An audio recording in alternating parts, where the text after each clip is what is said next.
Hey friends, we are Sarájanée and Annacrizelda, and this is Everything and No Less, the podcast where your favorite long distance best friends talk about everything. From women's sports to Marvel movies to things we love, things we hate, and everything in between. Welcome! Hello, hello. How you doing today? How you feeling? I'm good. It's a rainy day in Texas today.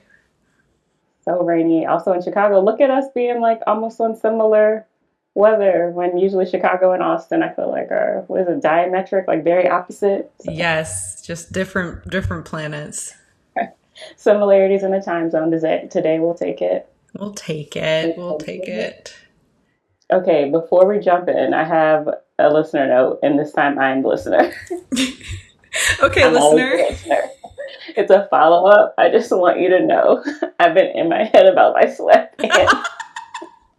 Every time I like go to PT, because that's usually when I'm wearing sweatpants, I'm like checking before I leave. I'm like trying to get Aiden to look, is it too saggy in the butt? And he's like, leave it alone.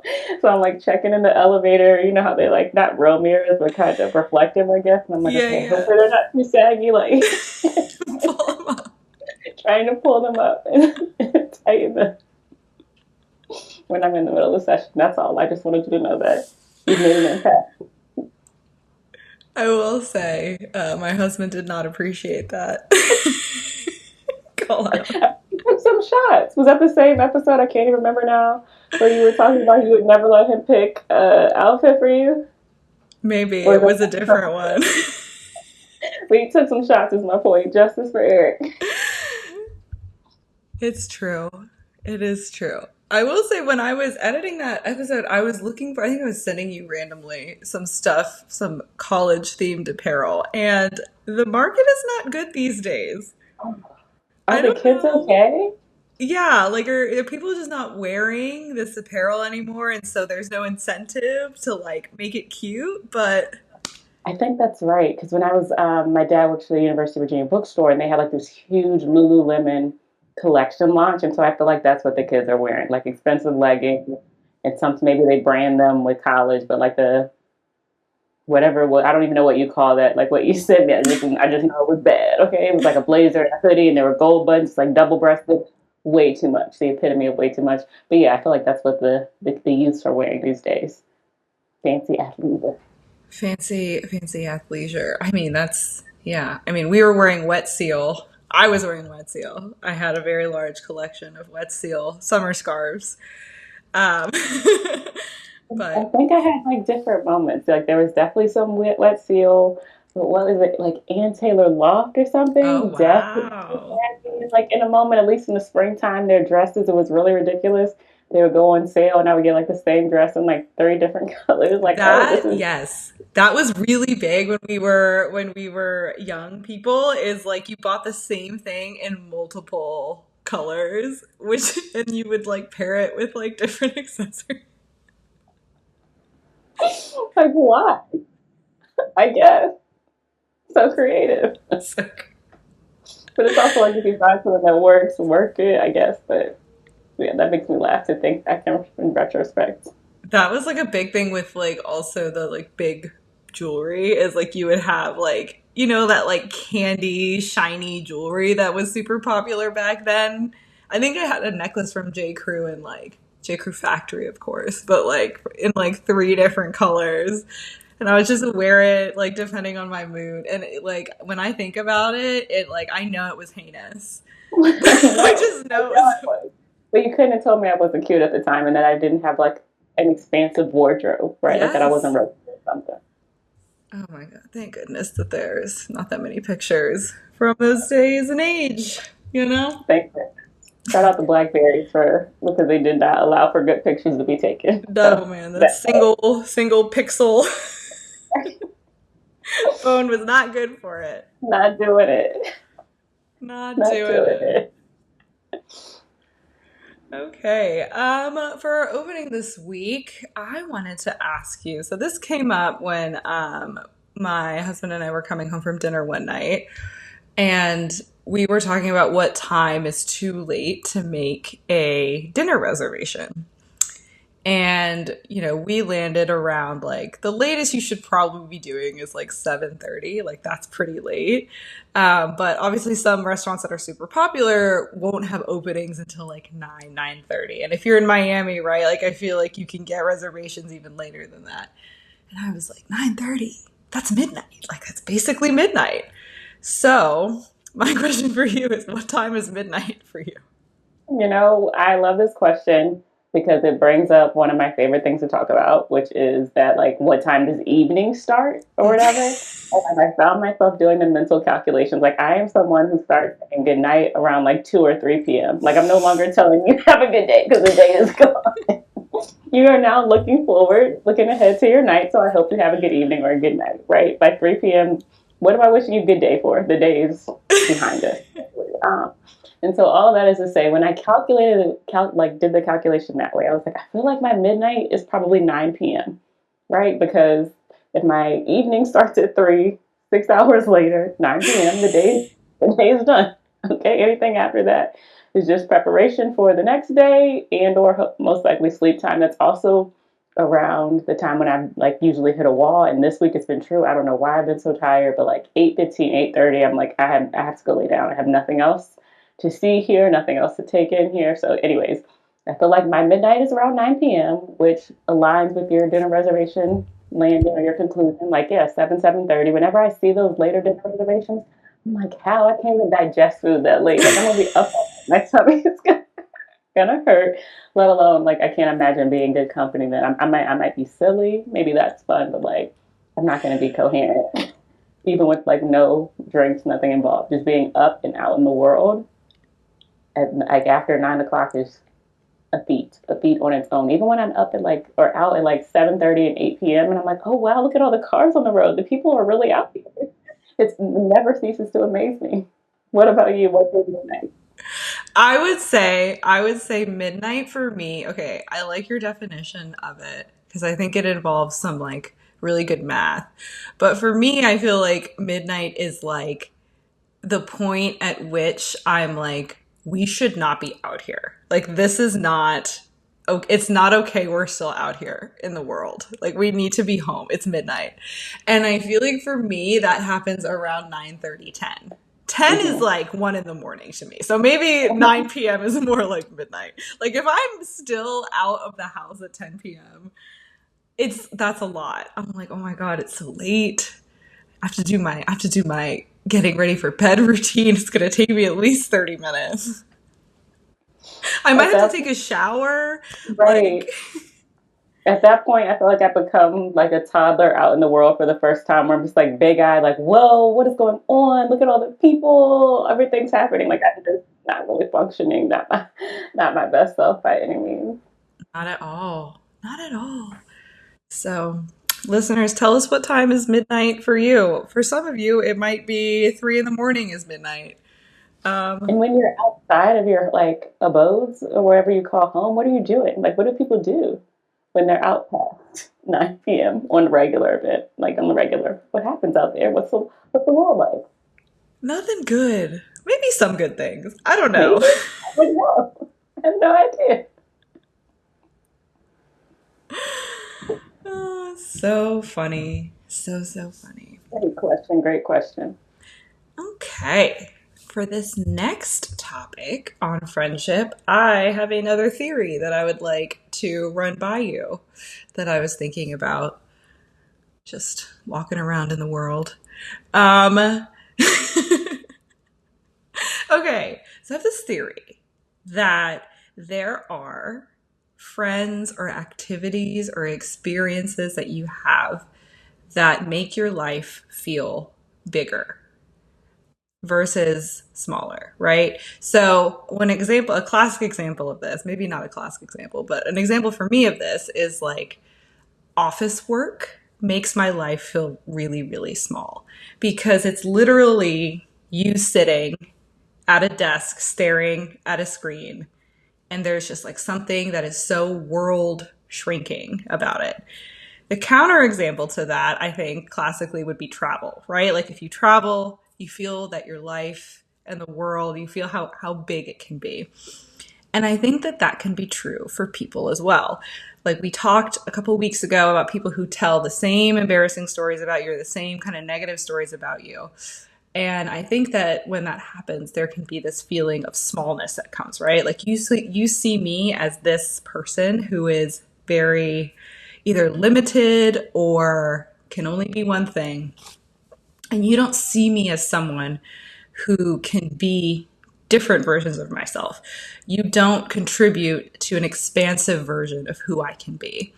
And I think that there are friends who are the opposite of that, who believe that you can and should live a big life, that you are capable of so much. And when you talk to them or when you run ideas by them or you like tell them you're doing something that's kind of out of left field, they're like, yes, I think you should do that. That's really great. Um, and yeah, that's my theory. What do you think? I mean, I think it makes a lot of sense and it tracks. It's interesting when you were first describing this and I was reading it. For some reason, I was thinking about like smallness as slowness, and so like I had just a different interpretation. I was like, oh wow, the people that help you, who are the people and experiences that help you like slow down or help us, kind of ground into the present moment of where, like, wherever we are in a world that can often feel like chaotic and hurried and busy. And so now I'm just kind of like rethinking that and figuring out where that interpretation kind of fits on the scale because I think maybe it aligns more with like the world feeling bigger. I think what either side gets at is like what I'm thinking about is what are the people, what are the experiences, and who are the people? What are the components of the relationships that like offer me a sense of presence, right? And I think that comes from like feeling a sense of belonging and ability to like be my full self, explore full self, because I certainly have, especially in like my early and mid 20s, though I didn't have the language for it at the time, felt the pressure of like, oh, people are expecting me to be one way. I need to confine to that expectation, or like just the tension of like, but that's not all that I am, or that's not like what I want to be in this moment, and how to like reconcile that. And like, it just gets tricky. And so, yes, all of that is to say, I think that's a really wise theory. And it's interesting to try to think about like, how do you know, what are the signs, what comes up, like the body cues, I guess is what I'm thinking about when people or experiences make my life, make my world feel bigger or smaller. And I think that's like belonging and acceptance, like I just kind of said, but then also um, like what do I mean? Like considering, like being able to reconsider my thinking and being introduced to a new idea or a new perspective, and like having room to change mine rather than being held to like, oh, well, you said once and you used to do this or you used to believe that, or like, well, what, like just the people or the experiences that can really like kind of hold you to one thing rather than letting you change and grow and like shift your opinion based on new information and new insights. And so I don't really know if I answered your full question, but I think it's an interesting way to think about not friendships, but all relationships, and like how do I leave like a conversation or a connection feeling, right? Is it like, oh, wait, that makes me want to do this or want to try that, or comfortable in some way, or do I feel like I've had to shrink myself? Mhm. That's kind of what I'm thinking about with this theory. No, I think that's such a good point. And to the observation about slowness, I actually feel like that does fit into the theory. I read in this book one time that like you should conceive one way to conceive of the present moment is that it's infinite, right? Like just because it is like everything that has ever existed and exists now exists in the present moment. So I think friends and experiences that can ground you in that present moment actually do contribute to a sense that like your life is like bigger and can expand fully into like a present moment. Maybe that's too woo woo, but yeah. For me, yeah, makes a lot of sense. Yeah. But yeah, I mean, I think that and I also love your point about like being able to change my mind. Like I think that that is such a thing, especially like as we get older and like we do change our minds or we do change like who we are, what we do, and all of those like things as we constantly evolve. Like it's important to feel like in our relationships that we have the space to do that, you know, without feeling judged.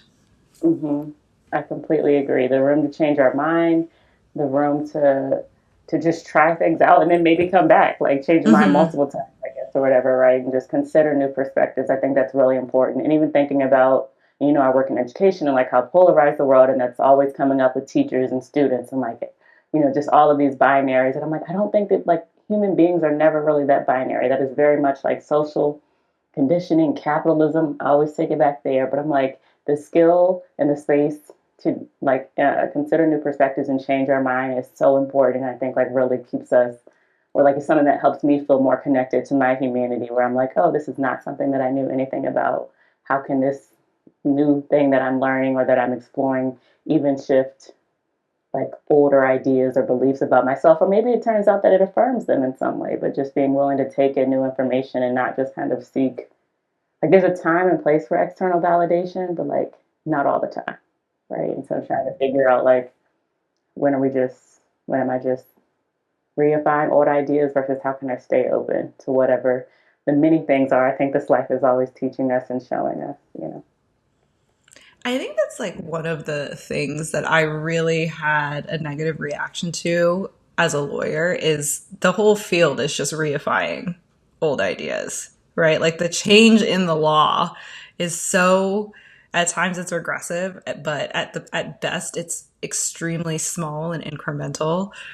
And over you just like affirm the same ideas. And like, maybe people disagree with that, but I think that you see that a lot in what's going on today. And it's like the number of old cases and old laws that I just had to memorize is just, you just never like, it never ends. And I think that especially when you are in the field of law, so much of your worth is reciting your pedigree, where you've worked, the cases you've worked on, the issues you've worked on. And it really is this just a reification of the same things over and over. And there's nothing expansive about that kind of life, in my opinion.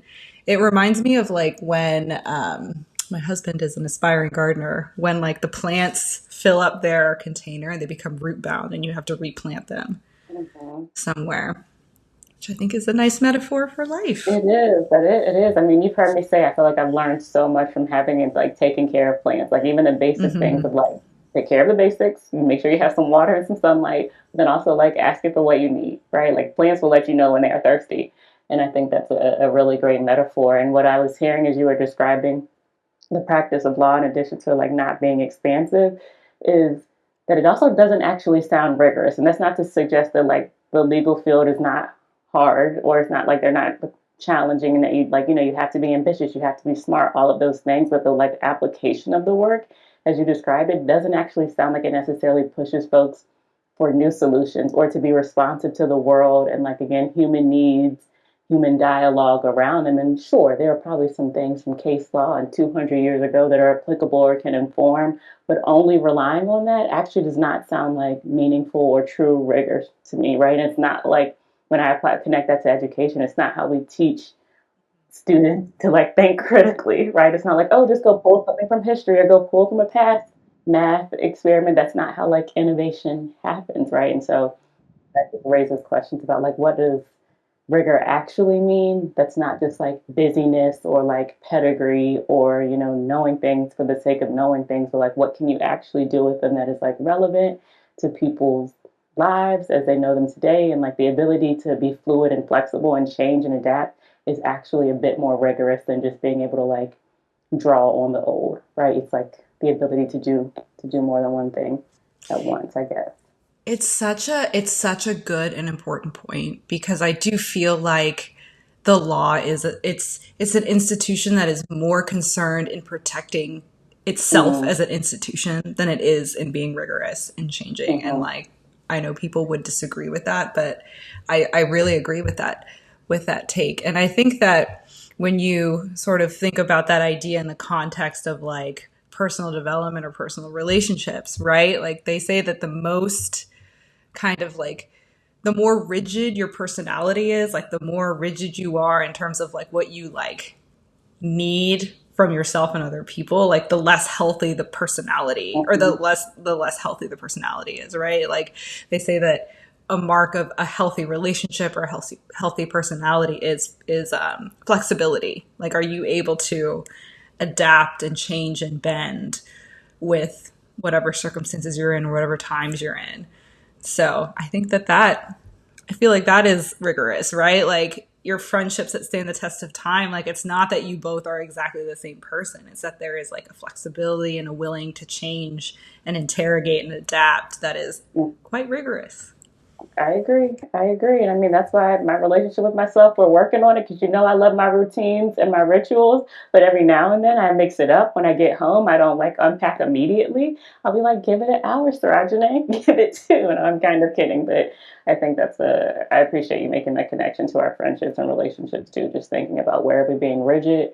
And sometimes maybe in a moment we need, like for me, I know can need some of those parameters and those routines. They can feel really comforting and be about like emotional safety, perhaps. When are like, what does it look like to trust ourselves, trust the people we're in relationship and friendship with, to like let go of some of that rigidity and see what comes up.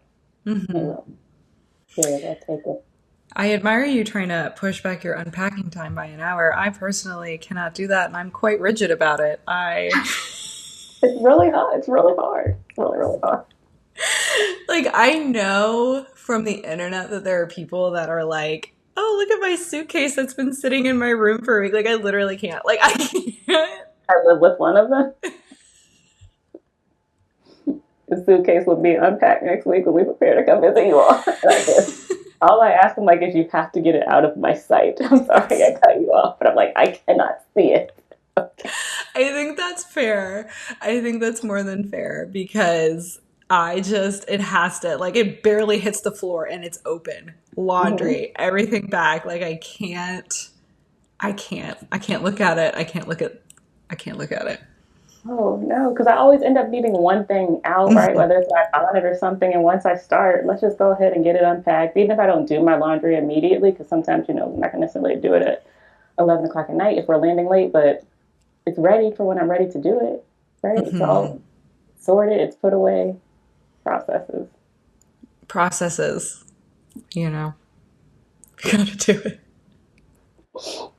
Stay tuned. Let us know how you all are like either embracing fluidity or if there are places where you're releasing rigidity, perhaps. What does that look like? What's coming up for the people out in the world? We would love to know. Love to know. Shall we dive into one of our recurring segments? Yes, let's do it. Okay, I've been super excited. The book club, we're back. Um, Rather than, well, I did want to say I finished Beautyland. It was wonderful, beautiful text. Thank you so much for recommending that. But rather than asking you to sit with me and think about a particular book, I know we're practicing that. We're building the muscle of book clubs, okay, and the interest. I wanted us to talk about like Scholastic Book Fairs.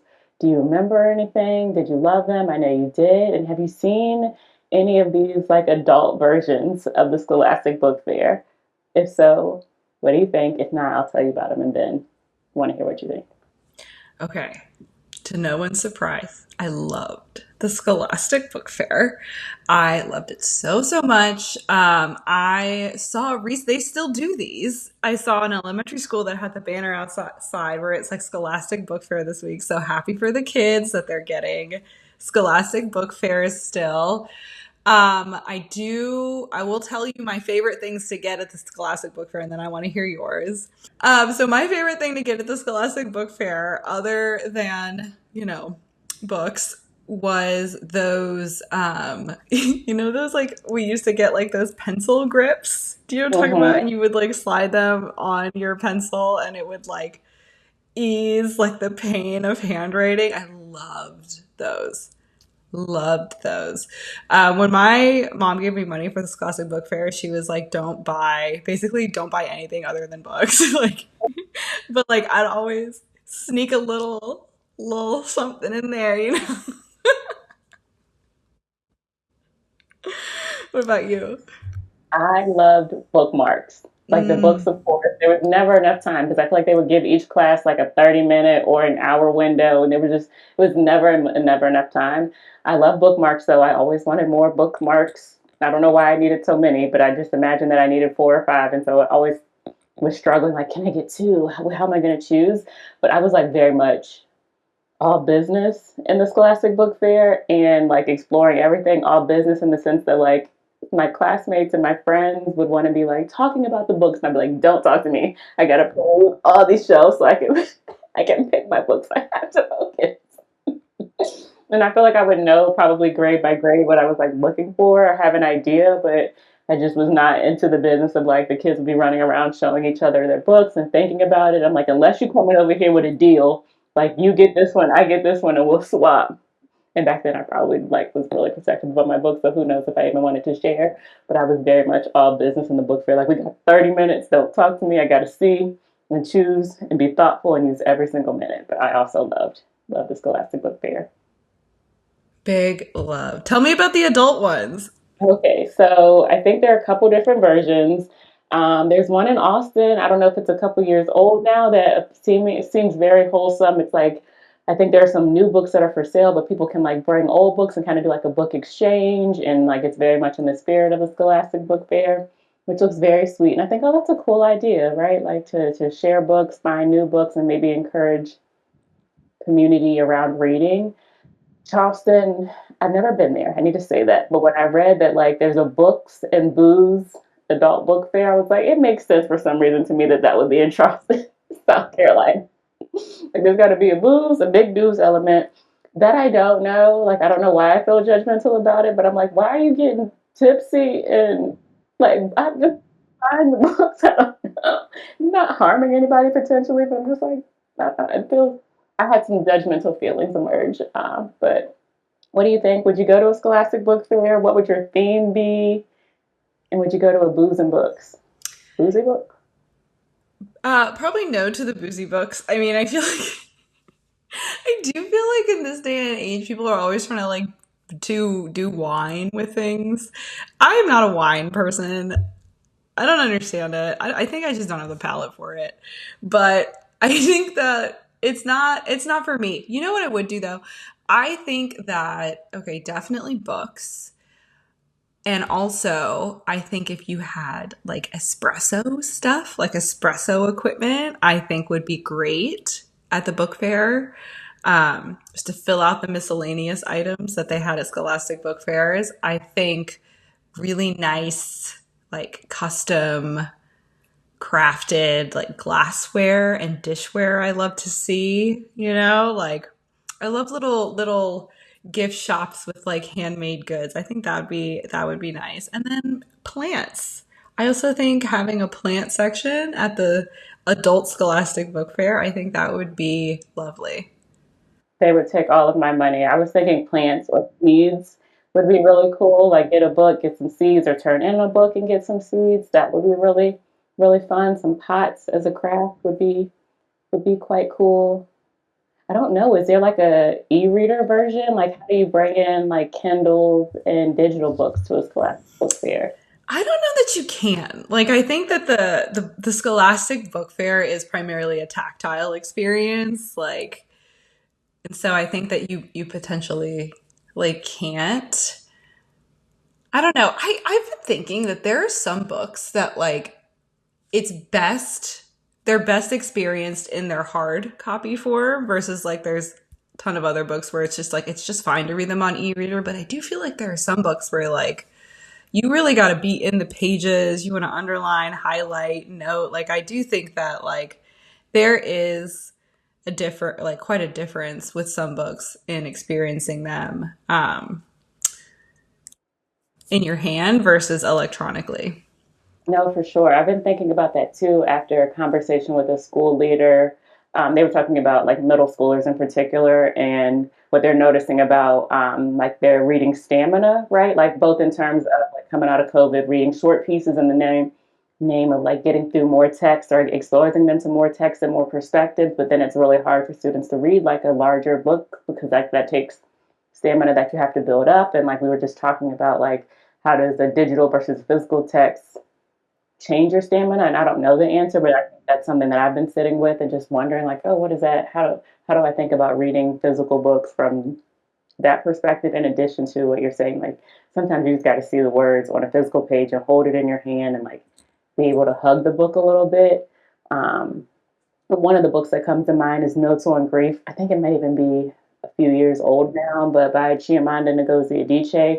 I recently read it There've been some like losses in my family recently, and it's phenomenal if you're dealing with grief of any kind, not even just like people passing, but especially if you are, I highly recommend it. And that was one that I was consuming digitally and was like, wait, I think I need, and I finished it. I was like, I gotta get the like physical copy of this book because I think it's almost going to be like, or I can see it as a reference text, not in the like self-help version, but just something that would just be good to open and see what that page brings up like that day. Because I think there's again lots of times like lots of types of grief, but all that is to say, I agree. I think there's like some value in a particular place of having like a physical text. And yeah, when I think about digital too, I'm wondering about reading stamina and how it shifts, if it shifts that at all for like adult readers too. Kind of interesting things. Yeah, the stamina thing is, it's such a good point. Like, there was a period of time where I really didn't read for pleasure. Like, I was only reading for work for a while and I was doing a lot of scrolling um, on on social media. And when I went back to books as someone who before that point had been a lifelong reader, it took me a while to like get back get that stamina back to read even for like 30 minutes without looking at my phone.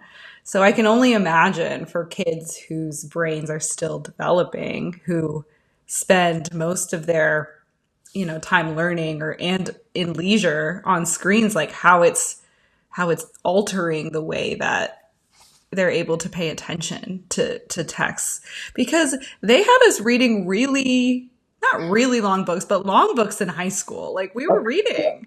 That Invisible Man, like It's a long book, yeah. well, but totally, and even just the and you'll probably remember the word I can't right now when they talk about the like adrenaline and dopamine hits for social media and just even being on screens, researching things, the answers come quickly. So there's that like shapes your endurance or whatever, and like your need for more stimulation sooner, and how that shifts how you like enter a text, right? Because the slow build, the unfolding of a plot in text, like you got to wait it out, right? Even if you're a fast reader, it takes time. You kind of push through. But if we're in a moment where things come quickly, answers are readily available, then how does that impact how people read and what they work through a text when it's like, why am I still waiting? I'm not used to having to wait 5 minutes to learn more about a character or to learn more about anything. So really interesting stuff. Okay, another question slash idea that I'm just gonna show to you now, so I guess it won't work secretly.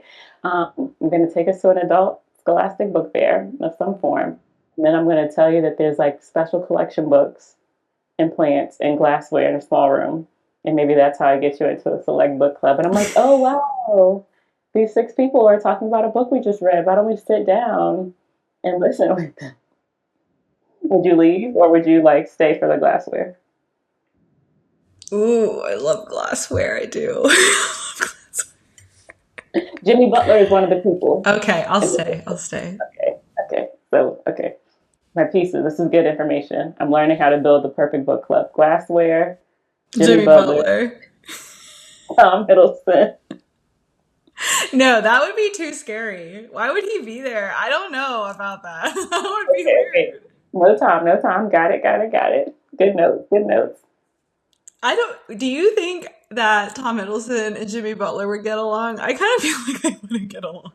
I can't tell, Jimmy is one of us. It's hard to read, it's hard to predict. Like I think he would be open, but maybe unforgiving. One time that had like one bad take, Jimmy would be like, I'm over it. I'm out. Get this guy out of here. He's I gonna know. He would give him one chance to like cry. impress him, and then he had to go. He Right. had to go. I don't know. I don't know if Tom Hiddleston is in the Jimmy Butler yacht club. I don't know if he can sit with us. I'm not sure either. I can't remember if I sent it to you or just added it to the list of links. Jimmy is definitely one of us. There's a video where he was being pranked, like there was some magician doing a card trick and the snake popped out. Did you see this? Yes, I did. I did watch that. And here's the thing. If you do that to me, I'm with Jimmy. We're fighting. What's He's funny? like, the fact that the man is still like approaching him with, I think it's a real snake. Yeah. Absolutely not. Absolutely not. No. Like Jimmy's not laughing. He's not like, haha. He's like, no, I don't play with snakes. Back up. Listen to people. Respect their boundaries. That's a predator.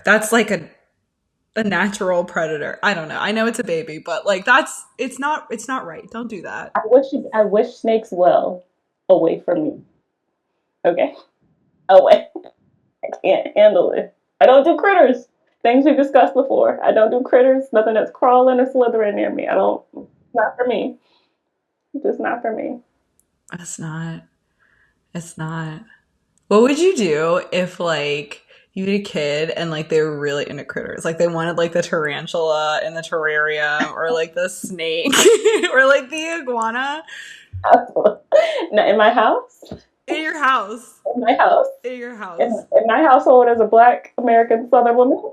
Inside in that house where I live too. The worst part about like those critters is like they eat other critters. Like you have to buy like crickets to feed like or like the dead mouse to feed to the snake. So no, I would try to find another outlet for them. Like maybe I imagine there's some sort of like critter place. Like we can go to the pet store, they can volunteer there and get their like critter fix. Maybe if we have another like family friend, their Auntie Annacrizelda No. cat can live. But with me, as for in my house, no thank you. I'm not gonna be like jumping on my skin every time. They're gonna get loose. They're gonna get loose. What am I gonna do? No thanks. Have I ever told you about my fifth grade teacher who kept two lizards in the classroom? I don't think Okay. so. This is you're gonna hate this. So she had everybody wanted to have her as a teacher because she was like really she had these like two lizards that she kept as pets. One was like a geico gecko, like that kind of size. And that one was fine. But then she had this like huge iguana, like the size of like a large bird iguana, okay? And if you were in her class, like you had to, one of the classroom jobs was to take care of the lizards, okay? Which meant you had to like put food in the bowl and you had to like clean the bowl, okay? But you had to reach in the cage, okay, to do it in the cage, okay? And I asked her, as the wonderful model student that I was, if I could please do not do the classroom job. And Mhm. she gave me this lecture about responsibility in the classroom, and you have to be, it's not fair if I can skip. Okay, that's fine.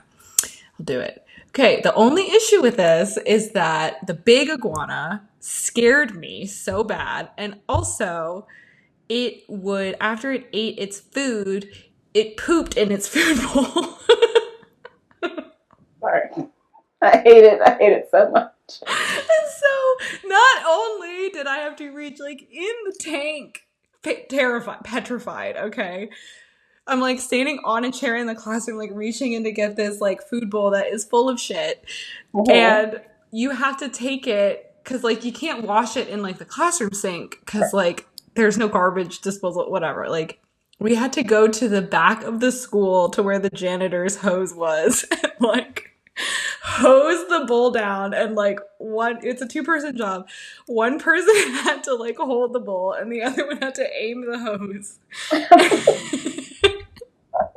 I'm sorry. You I'm know, sorry. now that I tell this story, I kind of feel like this would not be okay today in this. No, no, and you cannot lecture a kid about a responsibility that they did not ask for.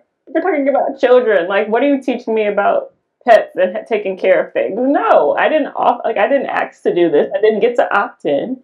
Had no choice about whether or not I was in your class. Like, and I'm very proud of you for being in fifth grade and being able to articulate. Like, I'm really afraid. I really don't want to do this. I'm sure you were like, is there something else that I can I do? But will this is literally do anything. oh, ma'am. That is wild. You wanted an iguana and you've got some fifth graders taking care of it. Talk about irresponsibility. Okay. Who is actually not upholding, their commitments? You. You are. You Isn't got that kids. wild?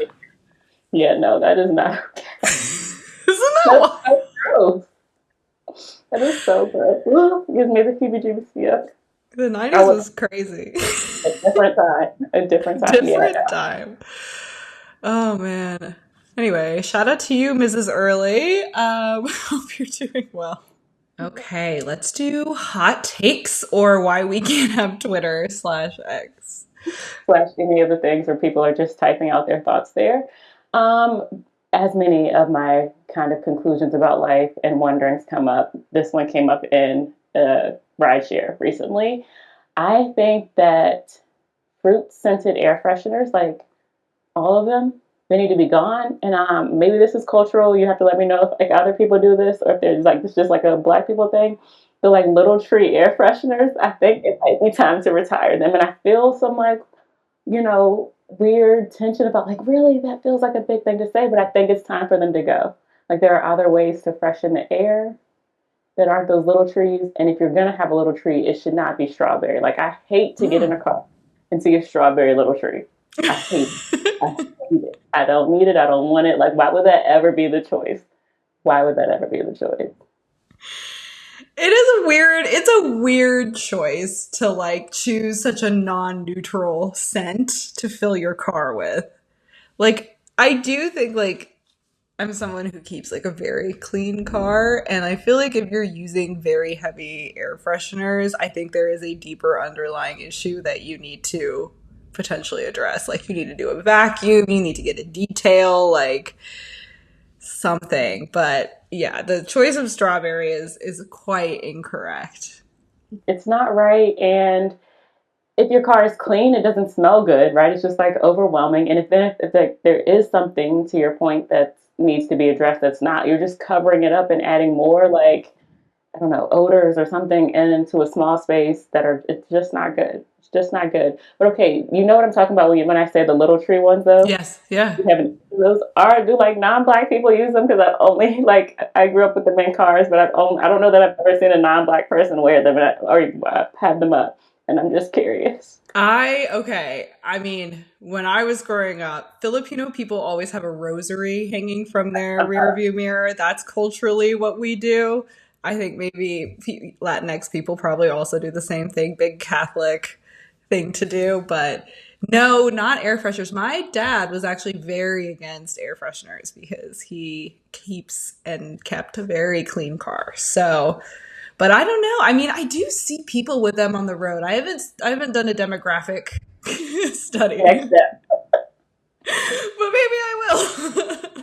Okay, I'm going to take it to the Black Court, the court of Black people, and I'm going to propose that we retire Little Trees. If there are other demographic groups that want to share your experiences or offer a contrary opinion, let me know. But I think we have to move on from the Little Tree. I think we've given them enough business, and it's time for new things. Whenever I've seen one of those, it either smells super strong or it doesn't smell at all. Like, I don't think there is like a medium with those things. Like it's either too much or like it's so old that like the scent has passed. And people have like five of them up there, and I'm like, you Yeah. can't just throw it away when you're adding the new one. What are you like? What are we doing? Take it down. Take Take it it down. down. Take it down. Okay. I have one. Okay. Have you seen this was a big trend on social media a few months ago, but it has only garnered strength and entered into the mainstream media and the mainstream world. I was at a coffee shop the other day, a coffee truck, and he was selling what is known as a dirty soda. Do you know what a dirty soda is? I think just only briefly as you've mentioned it, but Yeah. yeah. It's so basically what it is it's a soda, and you put some kind of creamer in there. In the Midwest, they're fond of whole milk or like those like coffee mate creamers that have the like the big flavors in them, like the gingerbread house or whatever. And like you make these wild concoctions that are basically soda and milk and flavored syrup, and I just think it's not okay. I think it's not okay. Like, That what's sounds wrong with you? disgusting. It's Who so came up with disgusting. that? Like, what were the? I'm trying to think what was happening, right? Because sometimes like creations, concoctions like that come out of like ingenuity, right? Like, oh, we don't have enough, we got to stretch something, whatever the case is. But that just doesn't sound like the case here. And so I'm like, how did one stumble into, you know what this soda needs? Some milk. Like what? Milk and soda. Like, please. That sounds awful.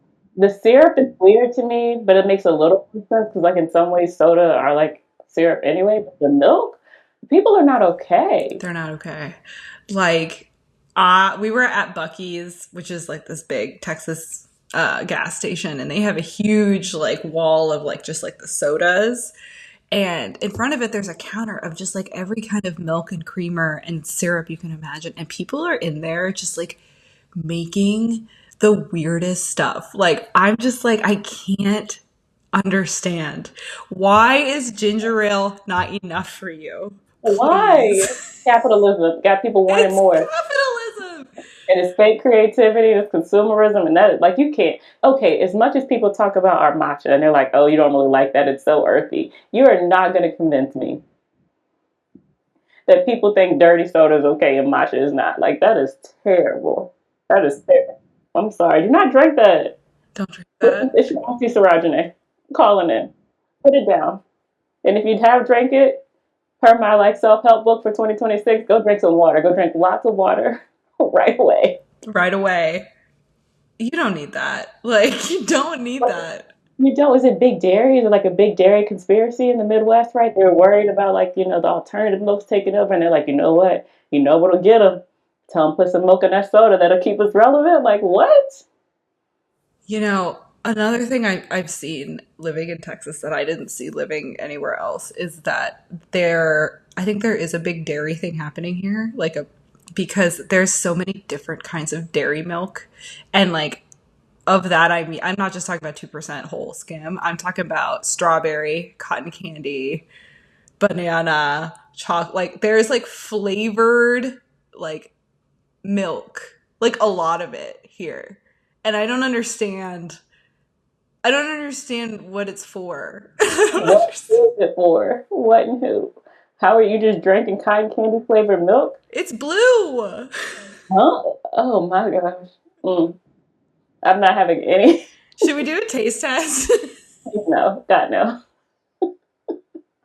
For a lot of obvious reasons, including that it's still dairy and we are both like on our best days lactose sensitive, but often lactose intolerant. So no, we're not going to do that. But I kind of do want to see it because I just can't even picture the visual, and I'm gonna know, is it like a pretty blue? Because a pretty blue color can pull Sarájanée in. So like maybe that would get me. Would that make me curious? But like, It's like a little sickly looking.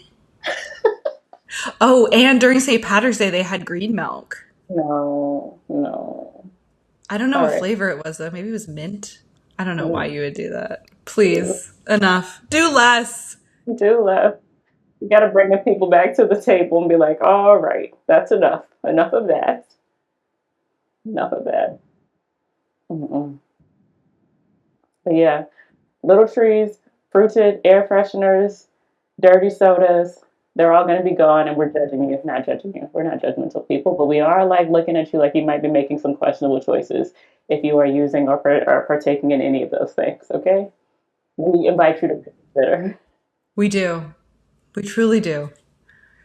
Okay. Got one last one. All right, tell me. I know you're gonna have big, big feelings, big opinions on this one. Correct versus incorrect dipping sauces for chicken nuggets. Oh, okay, okay. We'll start off with one that's incorrect. And if it is incorrect what I mean, I think I mean it. I'm gonna say it, ketchup. I don't think chicken nuggets and ketchup really like go like that. I feel like if you are above 8 years old, you shouldn't be having ketchup with your chicken nuggets. Ketchup is for French fries. That's how I feel. That's how I feel. Okay. A correct is any sort of honey mustard. Chicken nuggets and honey mustard, they go right. They go well together. I think they make a good combo. If you have some hot sauce, specifically some Texas Pete, and you put it in your honey mustard, give it a little swivel, that is the perfect chicken nugget dipping sauce. hmm hmm But I don't know. Like I guess I would, but like ketchup and chicken nuggets, I think it's overrated. That's It's crazy. overrated. It's Well, not my taste. I'm like scared to tell you what I dip my chicken nuggets in. You're gonna tell me like mayonnaise or some ranch or something, and I'm just gonna be like, what is happening? Okay, I like ketchup and mayonnaise mixed together for my chicken.